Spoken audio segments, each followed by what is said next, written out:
유언장이 공개되는 순간 남편의 두 번째 인생이 드러났습니다. 서울 외곽의 조용한 단독주택 골목길에 아침 햇살이 스며들고 있었습니다. 대문 앞 화단에는 박인자가 정성스럽게 가꾼 코스모스가 가을바람에 살랑거리고 있었죠. 77세의 박기환은 오늘도 어김없이 아침 산책을 마치고 돌아와 대문을 열었습니다. 기환 씨, 오늘도 공원 다녀오셨어요? 안방에서 이불을 정리하던 박인자의 목소리가 들려왔습니다. 75세의 그녀는 50년 세월 동안 한결같이 남편을 맞이하는 이 인사말을 잊은 적이 없었죠. 응, 햇살이 좋더군. 기환은 현관에서 운동화를 벗으며 짧게 대답했습니다. 말수가 적은 편이지만 그의 목소리에는 따뜻함이 배어 있었죠. 퇴직 공무원답게 규칙적인 생활을 하는 기환은 매일 새벽 6시에 일어나 1시간씩 동네 공원을 걸었습니다. 거실로 들어선 기환의 눈에 탁자 위에 놓인 손주 사진이 들어왔습니다. 장남 상현의 아들과 딸이 웃고 있는 모습이었죠. 기환의 입가에 미소가 번졌습니다. 상현이 애들, 이번 주말에 온다고 했지? 네, 토요일 저녁에 온대요. 진우가 할아버지 보고 싶다고 했답니다. 인자는 부엌에서 아침을 준비하며 대답했습니다. 그녀의 얼굴에도 손주 이야기만 나오면 환해지는 미소가 떠올랐죠. 48세의 장남 상현은 무뚝뚝한 성격이지만 아이들만큼은 할아버지 할머니를 따랐습니다. 기환은 거실 소파에 앉아 신문을 펼쳤습니다. 안경을 쓰고 천천히 글자를 따라가는 모습이 여느 평범한 노인과 다르지 않았죠. 인자는 된장국 끓는 냄새와 함께 밥상을 차렸습니다. 기환 씨, 진지 드세요. 고맙소. 두 사람은 마주 앉아 조용히 아침을 먹었습니다. 50년을 함께 산 부부답게 많은 말이 필요하지 않았죠. 가끔 기환이 국그릇을 들어 올리는 소리, 인자가 반찬을 집는 젓가락 소리만이 고요한 식탁을 채웠습니다. 하지만 인자의 마음속 깊은 곳에는 말 못할 그늘이 자리하고 있었습니다. 30년 전 그때 그 일, 기환의 외도와 그로 인한 잠깐의 이혼. 두 사람 모두 그 시절을 입에 올리지 않았지만 마음 한편에는 여전히 얇은 유리막 같은 것이 존재했습니다. 오늘 병원 가는 날 아니었나요? 인자가 조심스럽게 물었습니다. 아, 맞다. 정기검진 받으러 가야지. 기환은 고개를 끄덕였습니다. 나이가 들면서 몸 여기저기 신호가 오기 시작했지만 아직은 건강한 편이었죠. 다만 가끔 가슴이 답답할 때가 있어서 몇 달에 한 번씩 동네 병원을 찾곤 했습니다. 식사를 마친 후 기환은 평소처럼 거실에서 텔레비전을 보며 시간을 보냈습니다. 뉴스에서는 연일 정치 이야기와 경제 소식이 흘러나왔지만 기환의 마음은 평온했습니다.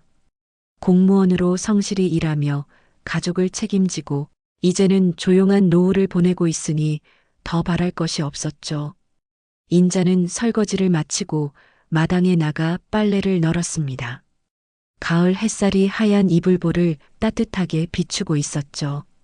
이웃집 아주머니와 마주치면 인사를 나누고 가끔 동네 소식도 주고받았습니다. 평범하고 조용한 일상이었습니다. 오후가 되자 기환은 병원에서 돌아왔습니다.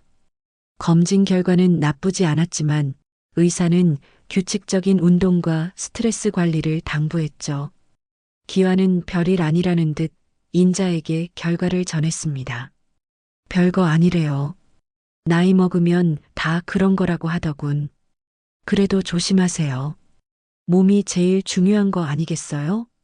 인자의 목소리에는 진심 어린 걱정이 담겨 있었습니다. 50년을 함께 살아온 남편이었으니까요. 비록 그 사이에 아픈 기억들이 있었지만 지금은 서로에게 가장 소중한 존재였습니다. 저녁 무렵 두 사람은 나란히 앉아 저녁 뉴스를 보았습니다. 기완은 가끔 뉴스 내용에 대해 혼잣말을 하곤 했고 인자는 조용히 듣고 있었죠. 평화로워 보이는 모습이었지만 그 평온함 속에는 오랜 세월 쌓인 미묘한 거리감이 숨어 있었습니다. 그날 밤 잠자리에 들기 전 기완은 서재에서 오래된 서류함을 정리했습니다. 퇴직 후에도 간혹 정리해야 할 서류들이 있었거든요. 그 속에는 아무도 모르는 비밀이 하나 숨어 있었습니다. 매년 한 번씩 조용히 보내는 송금 내역서와 생일 축하 카드. 그것은 기완만이 알고 있는 또 다른 삶의 흔적이었습니다. 그로부터 일주일 후 박기완의 하루는 평소와 다르지 않게 시작되었습니다. 새벽 6시에 일어나 세수를 하고 운동복을 갈아입었죠. 인자는 아직 잠들어 있었고 기완은 조용히 현관문을 열고 나섰습니다. 공원까지 가는 길에 기완의 발걸음이 평소보다 무거웠습니다. 며칠 전부터 가슴이 답답하고 숨이 차는 증상이 자주 나타났거든요. 하지만 나이 탓이라고 생각하며 대수롭지 않게 여겼죠. 공원 벤치에 앉아 숨을 고르던 기완의 가슴에 갑자기 예리한 통증이 찾아왔습니다. 왼쪽 팔까지 저려오는 느낌에 기완은 당황했죠. 하지만 잠시 쉬면 괜찮아질 거라고 생각하며 벤치에서 일어섰습니다. 집으로 돌아가는 길, 기완의 걸음은 점점 느려졌습니다. 식은땀이 등줄기를 타고 흘러내렸고 호흡도 가빠졌죠. 집까지 얼마 남지 않았는데 발이 떨어지지 않았습니다. 여보, 여보. 기완은 마지막 힘을 다해 집 안으로 들어섰습니다. 거실 소파에 주저앉으며 인자를 불렀지만 목소리가 제대로 나오지 않았죠. 가슴을 움켜쥐고 비틀거리는 기완의 모습을 본 인자가 깜짝 놀라 달려왔습니다. 여보, 어디 아파요?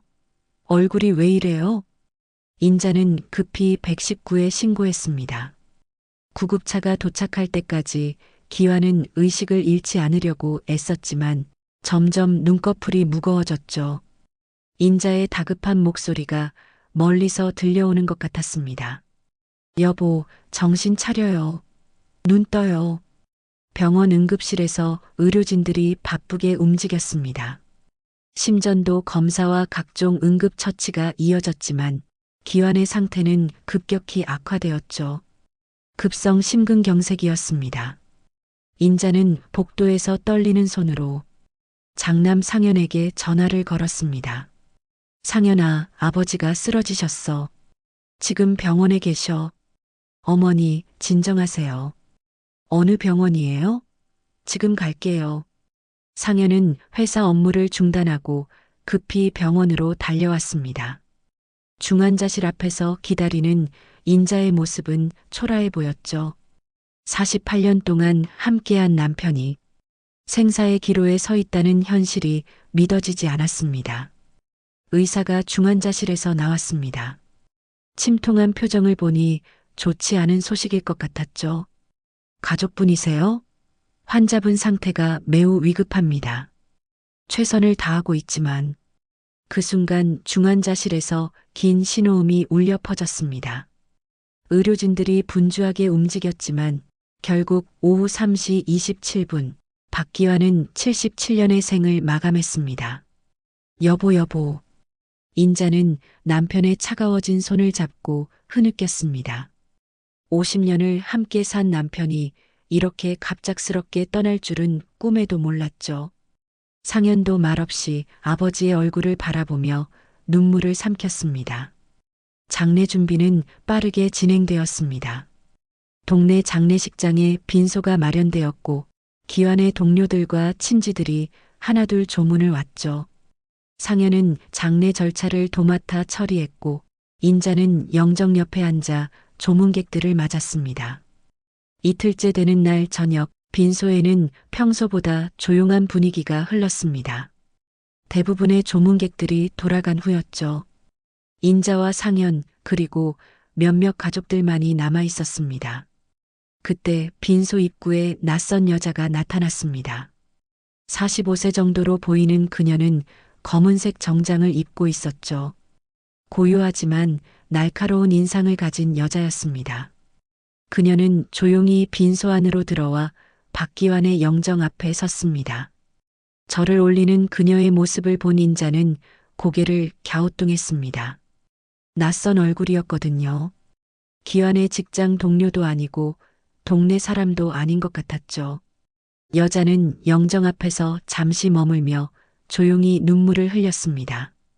그 모습이 범상치 않아 보였죠. 마치 오랫동안 참아왔던 슬픔을 토해내는 것 같았습니다. 절을 마친 여자가 인자에게 다가왔습니다. 떨리는 목소리로 말을 꺼냈죠. 큰 어머니, 죄송해요, 늦었네요. 인자는 어리둥절한 표정으로 그녀를 바라봤습니다. 어머니라고 부르는 것도 이상했고 늦었다는 말도 무슨 뜻인지 알 수 없었죠. 누구세요? 어떻게 아버지를? 상현이 의심스러운 눈초리로 여자에게 물었습니다. 그녀는 잠시 망설이다가 입을 열었죠. 전 기환 아저씨의 딸 이나영입니다. 빈소가 순간 얼어붙었습니다. 인자의 얼굴이 창백해져 갔고 상현은 믿을 수 없다는 표정을 지었죠. 기환의 딸이라니 도대체 무슨 소리인지 이해할 수 없었습니다. 뭐라고요? 딸이라고 했나요? 상현의 목소리가 떨렸습니다. 분노와 당황이 뒤섞인 표정이었죠. 인자는 아무 말 없이 이나영을 바라보고만 있었습니다. 네. 저도 오늘 처음 인사드려요. 그동안 못 와서 죄송합니다. 이나영의 말에 빈소 안은 더욱 정적에 휩싸였습니다. 몇십 년간 숨겨져 있던 비밀이 갑작스럽게 드러난 순간이었죠. 그 다음 날 아침 장례식장 사무실로 한 통의 전화가 걸려왔습니다. 변호사 최미영이었죠. 박기환 씨 유족분들이세요? 고인이 생전에 저에게 유언 집행을 위임하셨습니다. 장례가 끝나시면 유언장 공개를 위해 유족 전원의 입회가 필요합니다. 인자와 상현은 서로를 바라봤습니다. 유언장이라니 기환이 언제 그런 걸 준비했는지 몰랐거든요. 더구나 어제 나타난 이나영과 무슨 관련이 있는 것은 아닌지 불안감이 엄습했습니다. 장례식이 끝난 지 사흘 후 서울 강남의 한 변호사 사무실에 박기환의 유족들이 모였습니다. 인자는 검은색 한복을 입고 왔고 상현은 굳은 표정으로 앉아 있었죠. 그리고 이나영도 조용히 자리를 지키고 있었습니다. 변호사 최미영이 봉인된 유언장을 꺼내며 말했습니다. 고인께서 작년 가을에 작성하신 유언장을 지금 공개하겠습니다. 유언장 봉인이 뜯어지는 소리에 모두의 시선이 집중되었습니다. 최미영의 목소리가 사무실에 울려 퍼졌죠. 본인 박기환은 다음과 같이 유언합니다. 이나영에게 서초구 소재 아파트 한 채와 현금 1억 원을 유증합니다. 상현의 얼굴이 순간 일그러졌습니다. 주먹을 꽉 쥐며 몸을 떨었죠.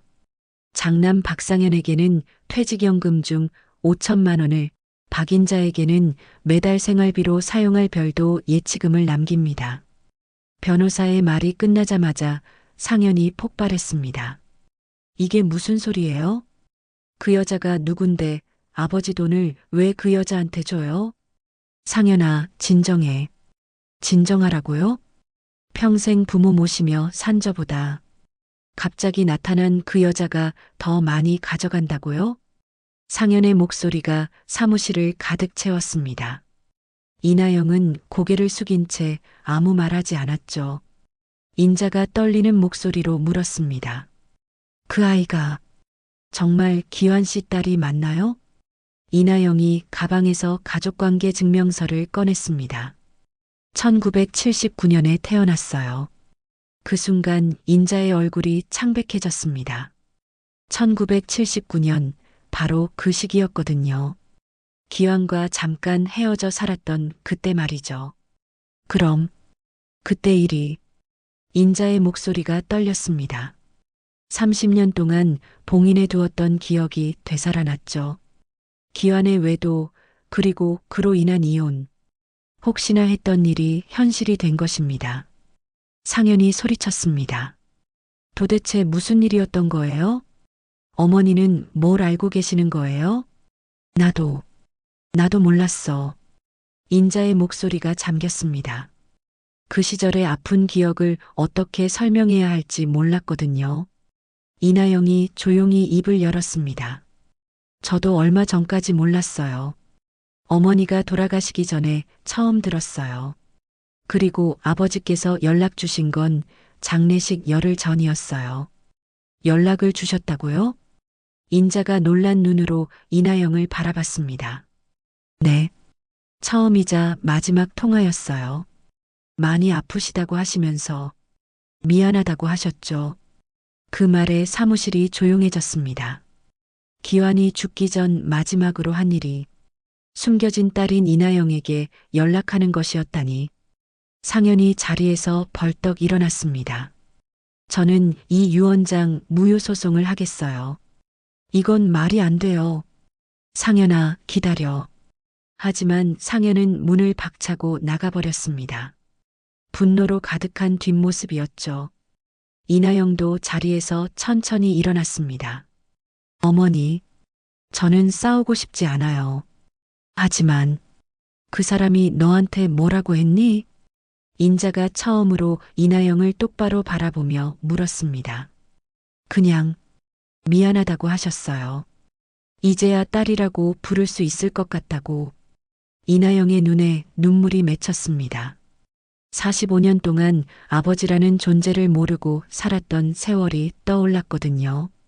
인자는 말없이 이나영을 바라봤습니다. 그 순간 기환을 닮은 이나영의 모습이 선명하게 보였죠. 특히 눈매가 기환과 똑같았습니다. 너, 아버지 많이 닮았구나. 인자의 입에서 나온 말에 이나영이 고개를 들었습니다. 처음으로 인자가 자신을 인정하는 것 같았거든요. 내가 그 아이 존재를 알고도 외면했어. 그 시절엔 그럴 수밖에 없었어. 인자의 고백에 사무실은 다시 정적에 휩싸였습니다. 50년 부부 생활 동안 숨겨온 진실이 드러나는 순간이었죠. 이나영이 조용히 말했습니다. 저는 그냥 아버지를 알고 싶었을 뿐이에요. 사랑한 적도 미워한 적도 없어요. 그래도 이제 늦었지만 왔구나. 인자의 목소리에 복잡한 감정이 섞여 들렸습니다. 미움과 연민, 그리고 죄책감까지. 변호사가 정리하려 했습니다. 일단 오늘은 여기서 마무리하시고 법적 절차는 차후에 진행하겠습니다. 세 사람은 각각 다른 방향으로 흩어졌습니다. 기환의 죽음으로 시작된 모든 일들이 이제 본격적인 갈등의 서막을 올리고 있었습니다. 그날 밤 인자는 잠들지 못했습니다. 30년 전 그 시절의 기억들이 파도처럼 밀려왔거든요. 기환과의 이혼, 그리고 재결합. 그 사이에 태어난 아이가 있었다는 충격적인 사실까지. 당신은 참 이기적인 사람이었어요. 인자는 기환의 영정 앞에서 혼잣말을 했습니다.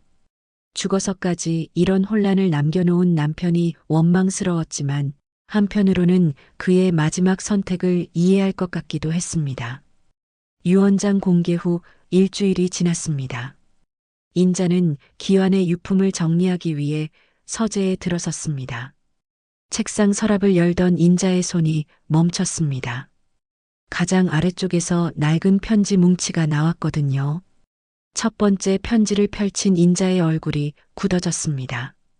기환 씨, 나영이가 이제 돌이 지났어요. 아이가 아빠를 닮아서 눈이 참 예뻐요. 1980년이라고 적힌 날짜를 본 인자는 충격에 빠졌습니다. 이나영이 태어난 지 얼마 안 되었을 때의 편지였죠. 다음 편지는 더 충격적이었습니다. 기환 씨, 나영이를 만나주세요. 아버지란 이름으로 단 한 번만이라도 안아주시면 안 될까요? 인자는 떨리는 손으로 편지를 넘겼습니다. 편지 뭉치 사이에서 기환의 필체로 쓰인 메모들이 나왔죠. 나영이 생일 -3월 15일 50만 원 송금. 나영이 고등학교 입학 -100만 원 송금. 나영이 대학 합격 -200만 원 송금. 인자는 기가 막혔습니다. 기환이 그동안 몰래 이나영을 도와주고 있었던 것이죠. 1995년 편지에는 더욱 가슴 아픈 내용이 있었습니다. 기환 씨, 저는 이제 많이 아파요. 제가 떠나기 전에 한 번만이라도 아이를 만나 주실 수 없나요? 그리고 그 다음은 이나영의 필체였습니다. 아버지께 어머니가 돌아가셨어요. 언젠가 아버지를 만날 수 있을 거라고 믿어요. 인자는 편지를 읽으며 복잡한 감정에 휩싸였습니다. 분노와 배신감, 그리고 죄책감까지 들었거든요.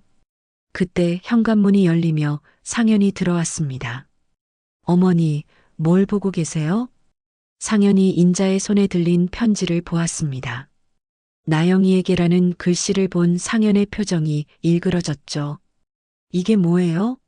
아버지가 그 여자한테 편지를 썼다는 거예요? 상현아, 어머니도 알고 계셨던 거예요? 상현의 목소리가 높아졌습니다. 인자는 고개를 저었죠. 나도 몰랐어. 방금 발견한 거야. 상현은 편지를 보며 분노했습니다. 이럴 수가 있어요? 우리 가족을 속이고 그 여자를 뒷바라지했다는 거네요? 상현아, 진정해. 아버지가 우리한테는 돈도 제대로 안 주면서 그 여자한테는 매년 보냈다고요? 상현은 편지들을 바닥에 내던지며 소리쳤습니다. 인자는 바닥에 흩어진 편지들을 주우며 말했습니다. 그래도 그 아이 잘못은 아니야. 어머니까지 그 여자 편을 드시는 거예요? 그때 집 앞에서 초인종이 울렸습니다. 상현이 나가보니 이나영이 서 있었죠. 뭐하러 왔어요? 죄송해요. 어머니께 드릴 게 있어서. 이나영은 조심스럽게 말하며 작은 봉투를 내밀었습니다. 상현이 문을 막으며 말했습니다. 여기 올 필요 없어요. 변로사 통해서 연락하세요. 상현아, 누구야? 인자가 현관으로 나왔습니다. 어머니, 이걸 드리려고 왔어요. 이나영이 봉투를 내밀었습니다. 아버지께서 마지막 통화 때 이 편지가 있다고 하셨어요. 어머니도 읽어보시라고 하셨고요. 인자는 망설이다가 편지를 받았습니다. 상현도 호기심 어린 눈으로 바라봤죠. 편지를 펼친 인자의 눈에 기환의 마지막 글씨가 들어왔습니다. 나영아, 미안하다. 끝내 너를 딸이라 부르지 못한 아비가 미안하다. 너에게만은 진심을 전하고 싶다. 아버지가 너를 사랑했다는 것을. 편지는 계속 이어졌습니다. 인자야, 나는 너에게 거짓말을 했다. 나영이 존재를 알고도 말하지 않았다. 용서해달라. 그리고 가능하다면 그 아이를 딸로 받아달라. 인자는 편지를 읽으며 울음을 터뜨렸습니다. 50년 부부 생활의 마지막에 이런 부탁을 남긴 기환이 원망스러우면서도 그의 마음이 이해되었죠. 상현도 편지를 읽고는 말을 잃었습니다. 아버지의 진심 어린 사과와 부탁이 담긴 글을 보니 분노보다는 복잡한 감정이 들었거든요. 이나영이 조용히 말했습니다. 저는 그냥 아버지의 마지막 인사를 전하고 싶었어요. 인자는 눈물을 닦으며 이나영을 바라봤습니다. 기환을 닮은 그 눈매가 이제는 미워 보이지 않았죠. 들어와. 차라도 한잔하고 가. 상현이 놀란 표정으로 어머니를 봤습니다. 어머니, 그래도 내 아버지 딸이잖니. 인자의 말에 이나영의 눈에 눈물이 맺혔습니다. 처음으로 가족이라고 인정받는 순간이었거든요. 상현은 여전히 화가 난 표정이었지만 어머니의 뜻을 거스를 수는 없었습니다. 이나영은 조심스럽게 집 안으로 들어왔죠. 거실에 앉은 세 사람 사이에는 묘한 침묵이 흘렀습니다. 기환이 남긴 마지막 편지가 그들 사이의 벽을 조금씩 허물어뜨리고 있었죠. 당신은 참 이기적인 사람이었어요. 인자는 기환의 영정을 바라보며 중얼거렸습니다. 죽어서까지 이런 숙제를 남겨놓은 남편이 원망스러웠지만 이제는 그의 마지막 부탁을 외면할 수 없을 것 같았습니다. 기환의 편지를 읽은 후 한 달이 지났습니다. 상현은 약속대로 변호사를 선임해 유언장 무효 소송을 제기했죠. 법정 다툼이 시작된 것입니다. 어머니, 이번 재판에서 꼭 이겨야 해요. 아버지 재산을 그 여자가 가져갈 순 없어요. 상현은 어머니 앞에서 강하게 말했습니다. 하지만 인자의 표정은 복잡했죠. 기환의 마지막 편지를 읽은 후로 마음이 많이 흔들렸거든요. 상현아, 그래도 그 아이가 내 아버지 딸인 건 사실이잖니. 그게 중요한 게 아니에요. 법적으로 문제가 있다고요. 상현의 변호사는 유언장 작성, 당시 기환의 정신 상태를 문제 삼았습니다. 심장병을 앓고 있던 상황에서 제대로 된 판단을 했을지 의문이라는 것이었죠. 첫 번째 재판이 열렸습니다. 법정에는 상현과 그의 변호사, 그리고 이나영과 그녀를 대리하는 변호사가 앉아 있었습니다. 인자도 증인으로 출석했죠. 증인은 고인과 몇 년간 결혼 생활을 하셨습니까? 상현 측 변호사가 인자에게 질문했습니다. 50년입니다. 그 기간 동안 고인이 다른 여성과 관계를 맺고 있다는 사실을 알고 계셨습니까? 인자는 잠시 망설였습니다. 법정의 모든 시선이 자신에게 집중되어 있었거든요. 처음에는 몰랐습니다. 언제 알게 되셨습니까? 30년 전에 잠깐 알게 되었죠. 법정이 술렁였습니다. 인자의 증언이 예상과 달랐거든요. 그럼 피고인의 존재를 알고 계셨다는 말씀이신가요? 아니요. 그 당시에는 아이가 있다는 건 몰랐어요. 상현은 어머니의 증언을 들으며 당황했습니다. 어머니가 이렇게 말할 줄 몰랐거든요. 이나영 측 변호사가 반박했습니다. 고인께서는 오랫동안 피고인을 경제적으로 지원해 왔습니다. 이는 부성애의 표현이었고 유언장 역시 그런 마음의 연장선이었습니다. 증거로 제출된 송금 내역과 편지들이 법정에서 공개되었습니다. 기환이 20년 넘게 이나영을 도와왔다는 사실이 명확하게 드러났죠. 고인은 생전에 피고인에게 연락을 하셨나요? 판사가 이나영에게 직접 물었습니다. 네. 돌아가시기 열흘 전에 처음으로 전화를 주셨어요. 어떤 내용이었습니까?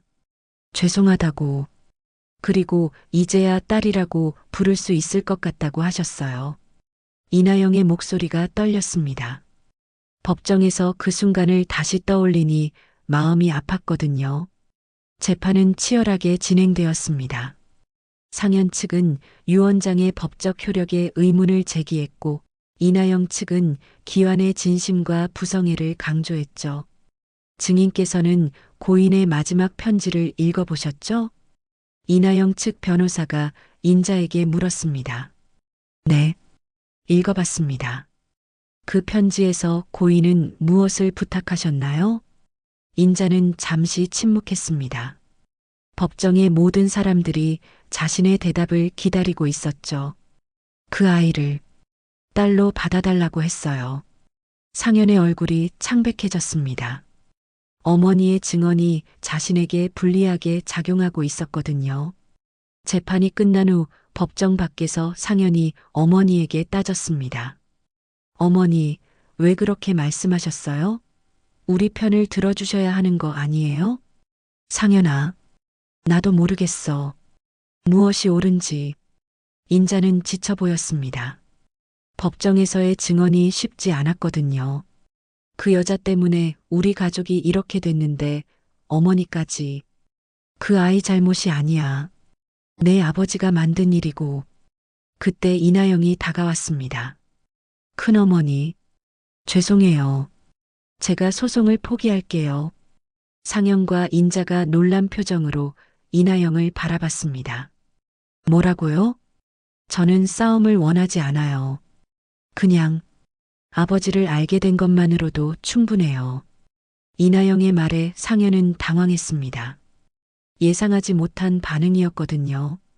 정말 포기하시겠다는 거예요? 네. 어머니께서 괴로워하시는 모습을 보니까 아버지도 이런 건 원하지 않으셨을 것 같아요. 인자는 이나영을 바라보며 복잡한 감정에 휩싸였습니다. 이 아이가 정말 좋은 마음을 가지고 있다는 걸 느꼈거든요. 그럼 재판은 어떻게 되는 거예요? 상현이 물었습니다. 제가 포기 의사를 밝히면 자동으로 원고 승소가 될 거예요. 이나영의 말에 상현은 안도의 표정을 지었습니다. 하지만 인자는 마음이 편하지 않았죠. 잠깐 기다려. 인자가 갑자기 말했습니다. 큰어머니, 내 아버지가 그렇게 원했다면 인자는 잠시 망설이다가 결심한 듯 말했습니다. 소송은 취하하자. 그리고 내 아버지 뜻대로 하자. 상현이 깜짝 놀랐습니다. 어머니, 무슨 말씀을? 50년을 함께 산 사람의 마지막 부탁인데 들어줘야 하지 않겠니? 인자의 말에 법정 앞 복도가 조용해졌습니다. 세 사람 모두 말없이 서 있었죠. 어머니, 이나영의 눈에 눈물이 맺혔습니다.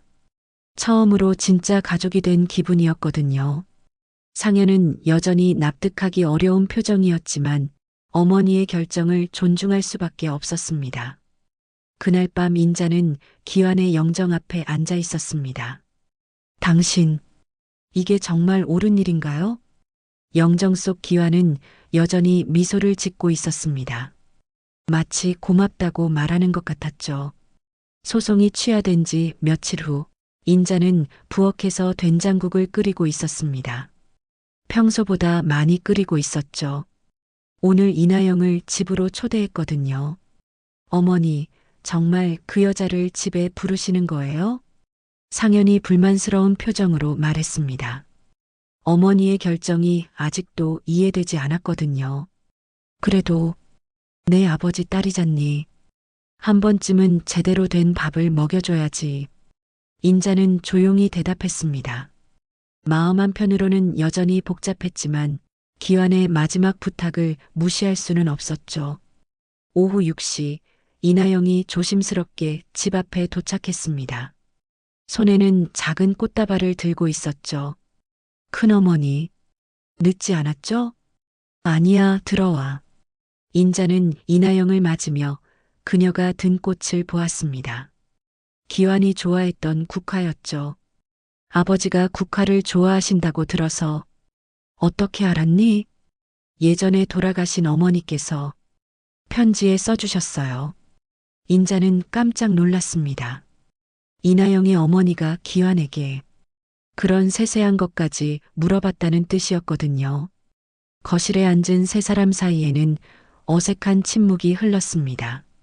상현은 여전히 불편한 기색이었고 이나영은 조심스러워 보였죠. 인자가 먼저 입을 열었습니다. 우리 집은 이런 국 끓일 때 제사 끝나고 먹었지. 그녀는 이나영 앞에 따뜻한 된장국을 놓았습니다. 그리고 이제부터 어머니라고 부르도록 해. 어머니, 이걸 받아도 될까요? 이나영의 목소리가 떨렸습니다. 처음으로 진짜 가족의 밥상에 앉게 된 기분이었거든요. 늦었지만 내가 와줘서 고맙다.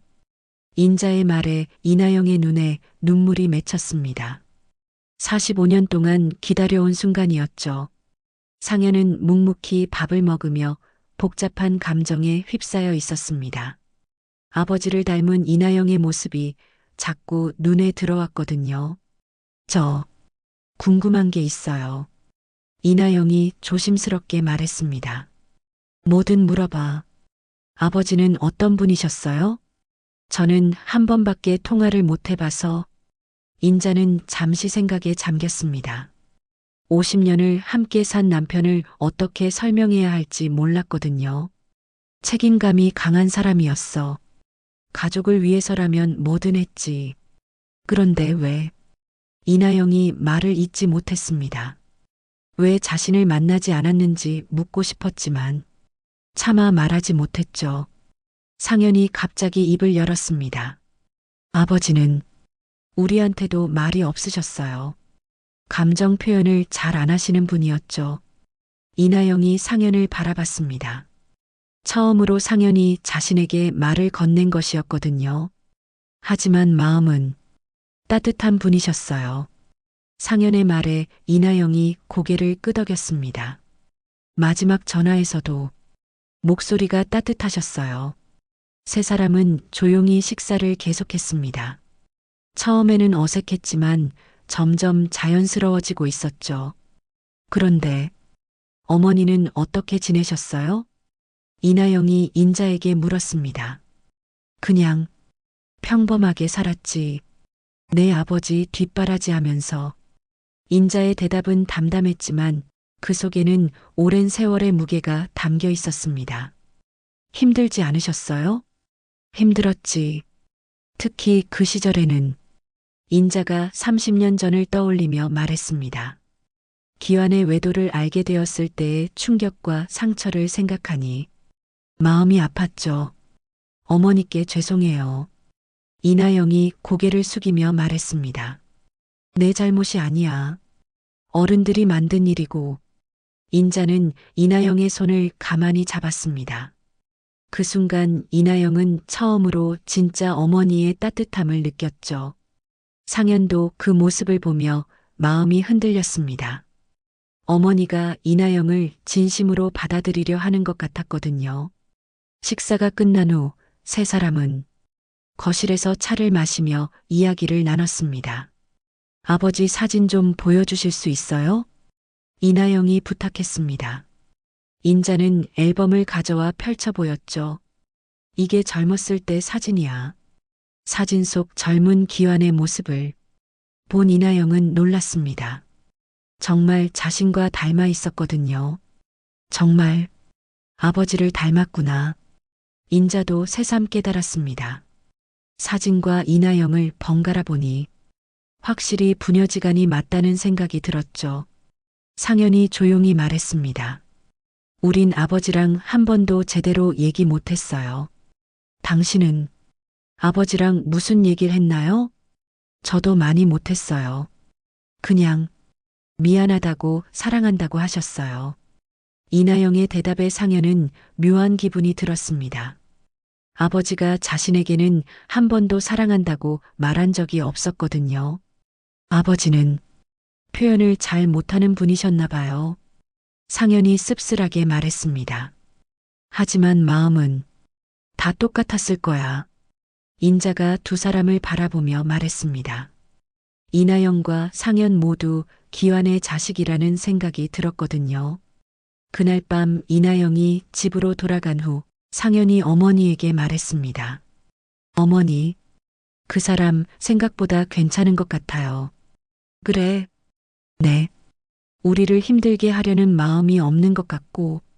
상현의 말에 인자는 미소를 지었습니다. 아들도 점점 이나영을 받아들이고 있는 것 같았거든요.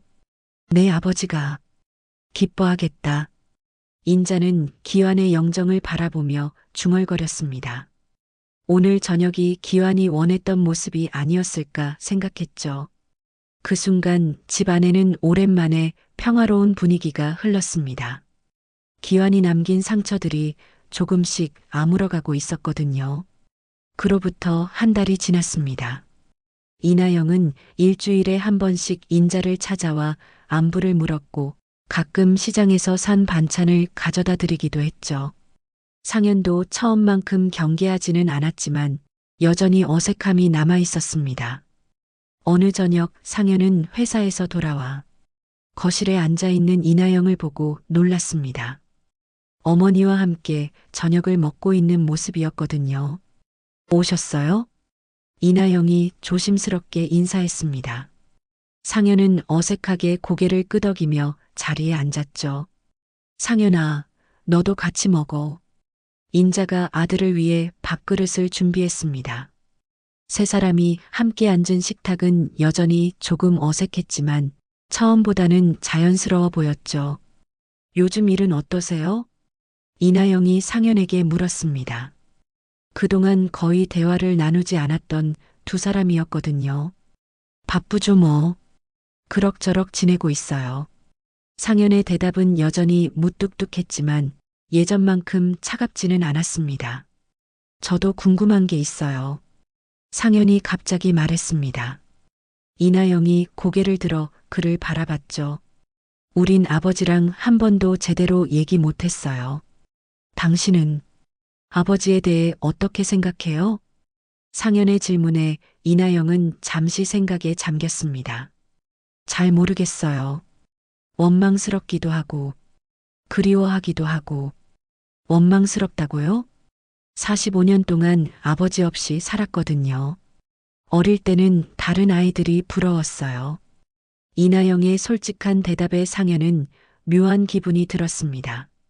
자신은 아버지가 있었지만 제대로 소통하지 못했고 이나영은 아버지가 없어서 그리워했던 것이죠. 그런데 마지막 통화에서 아버지 목소리를 들으니까 모든 게 용서가 됐어요. 단 한 번의 통화로요? 상현이 믿기 어렵다는 표정으로 물었습니다. 네. 아버지께서 정말 진심으로 사과하셨거든요. 그리고 사랑한다고 하셨어요. 상현의 표정이 복잡해졌습니다. 아버지가 자신에게는 단 한 번도 사랑한다고 말한 적이 없었거든요. 부럽네요. 네. 아버지한테 그런 말을 들었다는 게요. 저는 한 번도 못 들어봤거든요. 상현의 고백에 식탁이 조용해졌습니다. 인자도 놀란 표정으로 아들을 바라봤죠. 상현아, 어머니도 아시잖아요. 아버지가 얼마나 무뚝뚝하셨는지. 상현의 목소리에 오랜 서운함이 묻어났습니다. 하지만 아버지는 상현 씨를 정말 자랑스러워 하셨어요. 이나영이 조용히 말했습니다. 무슨 말이에요?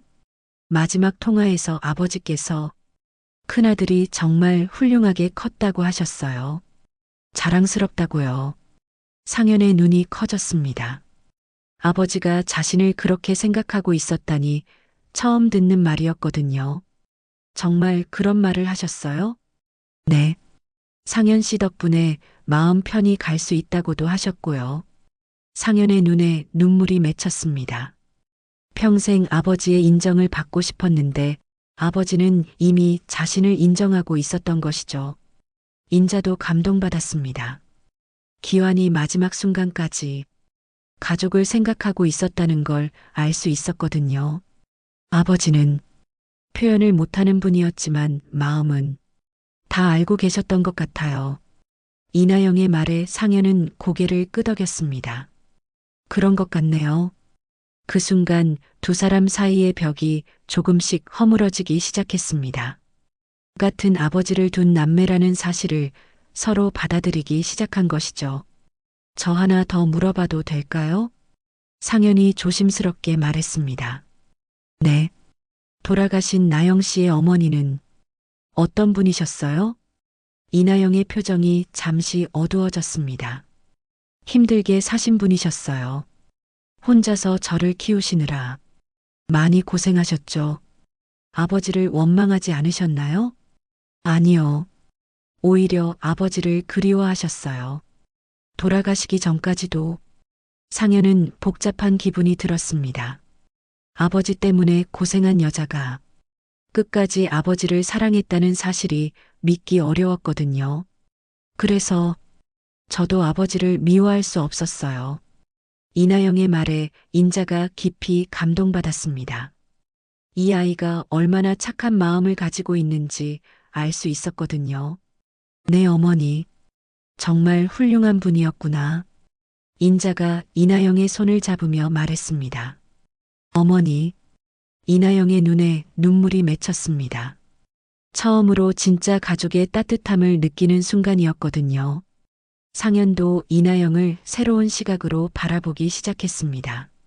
아버지의 외도로 태어난 아이라고 생각했는데 사실은 자신과 똑같이 아버지의 사랑을 받고 싶어 했던 딸이었던 것이죠. 앞으로 우리 가족으로 지내면 안 될까요? 상현이 갑작스럽게 말했습니다. 이나영과 인자가 놀란 표정으로 그를 바라봤죠. 정말 그래도 될까요? 이나영이 조심스럽게 물었습니다. 아버지가 그걸 원했잖아요. 상현의 말에 인자는 미소를 지었습니다. 아들이 드디어 이나영을 진짜 가족으로 받아들이는 순간이었거든요. 그럼 저도 오빠라고 불러도 될까요? 이나영의 말에 상현은 어색하게 웃었습니다. 아직은 좀 어색하지만 천천히 해봐요. 그날 밤 세 사람은 오랜만에 진짜 가족 같은 시간을 보냈습니다. 기완이 꿈꿔왔던 모습이 드디어 현실이 되고 있었죠. 1년 후 기완의 첫 번째 기일이 찾아왔습니다. 인자는 새벽부터 부엌에서 바쁘게 움직이고 있었습니다. 기완이 좋아했던 음식들을 정성스럽게 준비하고 있었거든요. 북어국, 나물 몇 가지, 그리고 기완이 특히 좋아했던 생선구이까지. 어머니, 제가 도와드릴게요. 이나영이 흰색 카디건을 입고 부엌으로 들어왔습니다. 1년 전과는 달리 이제는 이 집의 진짜 가족이 된 모습이었죠. 고마워, 나영아. 그럼 나물 좀 묻혀줄래? 인자는 자연스럽게 이나영에게 부탁했습니다. 이제는 정말 친딸처럼 여기고 있었거든요. 상현도 일찍 회사를 마치고 집에 도착했습니다. 정장 대신 단정한 검은색 옷을 입고 있었죠. 제사상 차리는 거 도와드릴게요. 상현이 소매를 걷어붙이며 말했습니다. 예전 같으면 혼자서 모든 걸 처리하려 했을 텐데 이제는 이나영과 함께 하는 것이 자연스러워 보였습니다. 오후가 되자 세 사람은 거실에 제사상을 차렸습니다. 기완의 영정 앞에는 그가 좋아했던 음식들이 정성스럽게 놓여 있었죠. 작년 이맘때는 이렇게 될 줄 몰랐네요. 상현이 감회에 젖은 목소리로 말했습니다. 그러게 참 많은 일이 있었지. 인자도 지난 1년을 돌아보며 고개를 끄덕였습니다. 이나영은 기완의 영정을 바라보며 조용히 절을 올렸습니다. 작년 장례식 때와는 달리 이제는 떳떳하게 아버지 앞에 설 수 있었거든요. 아버지 안녕하세요. 이제야 정말 아버지의 딸이라고 말할 수 있을 것 같아요. 이나영의 말에 인자와 상현의 눈시울이 붉어졌습니다. 상현도 아버지 앞에 무릎을 꿇고 절을 올렸습니다. 아버지, 이제야 아버지 마음을 조금 알 것 같아요. 늦었지만 용서해 주세요. 상현의 진심 어린 사과에 인자는 눈물을 훔쳤습니다. 아들이 이렇게 마음을 여는 모습을 보니 기완도 편안해할 것 같았거든요. 마지막으로 인자가 기완 앞에 섰습니다. 여보 기완 씨, 당신이 원했던 대로 됐어요. 나영이도 상현이도 이제 진짜 가족이 됐어요. 인자의 목소리가 떨렸습니다. 50년을 함께 산 남편에게 전하는 마지막 인사 같았거든요. 제사를 마친 후 세 사람은 함께 음식을 나누어 먹었습니다. 기완의 유품 중 하나였던 오래된 라디오를 틀자 옛날 트로트가 흘러나왔죠. 우리 엄마가 좋아했던 노래예요. 이나영이 라디오에서 나오는 음악을 들으며 말했습니다. 기완 씨도 저 노래만 들으면 웃었죠. 인자도 추억에 잠긴 목소리로 대답했습니다. 상현이 갑자기 웃음을 터뜨렸습니다. 아버지 취향이 참 독특하셨네요. 왜? 나영 씨 어머니도 우리 어머니도 똑같은 노래를 좋아하셨다니. 상현의 말에 세 사람이 모두 웃었습니다. 기완의 일관된 취향이 재미있게 느껴졌거든요. 아버지가 우리 모두를 똑같이 사랑하셨던 것 같아요. 이나영이 조용히 말했습니다. 그런 것 같네요. 인자도 고개를 끄덕이며 동의했습니다. 그때 상현이 뭔가 생각난 듯 말했습니다. 참, 나영 씨. 이제 아버지 성도 쓰시죠? 네. 호적에 올리는 거요. 정식으로 우리 가족이 되는 거죠. 상현의 제안에 이나영이 깜짝 놀랐습니다. 정말 그래도 될까요? 당연하죠. 아버지 딸인데. 상현의 말에 이나영의 눈에 눈물이 맺혔습니다. 평생 꿈꿨던 일이 현실이 되는 순간이었거든요. 어머니는 어떻게 생각하세요? 이나영이 인자를 바라보며 물었습니다. 나도 그게 좋겠다. 내 아버지도 기뻐할 거야. 인자의 대답에 이나영은 더 이상 눈물을 참을 수 없었습니다. 고맙습니다. 정말 고맙습니다. 세 사람의 고요한 웃음 속에서 지난날의 미움과 억울함은 완전히 녹아내렸습니다. 저녁이 되자 이나영이 집으로 돌아가려 했습니다. 오늘은 여기서 자고 가면 안 될까? 인자가 갑자기 말했습니다. 네, 가족인데 기일날 혼자 집에 가는 건 좀 그렇잖니. 인자의 말에 이나영은 감격했습니다. 진짜 가족이 된 기분이었거든요. 그럼 정말 여기서 자고 가도 될까요? 당연하지. 이제 내 집이기도 하고. 상현도 동의했습니다. 그날 밤 세 사람은 거실에서 기완의 추억담을 나누며 늦은 시간까지 이야기했습니다. 슬픔보다는 따뜻한 그리움이 가득한 시간이었죠. 이나영은 처음으로 진짜 가족과 함께하는 밤을 보냈습니다. 45년 동안 그리워했던 아버지는 이미 세상에 없었지만 대신 진짜 가족을 얻게 된 것이죠. 인자는 기완의 영정을 바라보며 마지막 인사를 건넸습니다. 여보, 이제 마음 놓고 가세요. 우리 잘 살아갈게요. 영정 속 기완은 여전히 미소를 짓고 있었습니다. 마치 고맙다고 그리고 사랑한다고 말하는 것 같았죠. 그렇게 박기완이 남긴 마지막 숙제는 완성되었습니다. 50년 함께한 부부의 사랑, 그리고 늦게나마 찾은 진짜 가족의 의미를 통해서 말이죠. 아침 햇살이 집안을 비추며 새로운 하루가 시작되었습니다. 이제 세 사람에게는 진짜 가족으로서의 새로운 시작이 기다리고 있었습니다.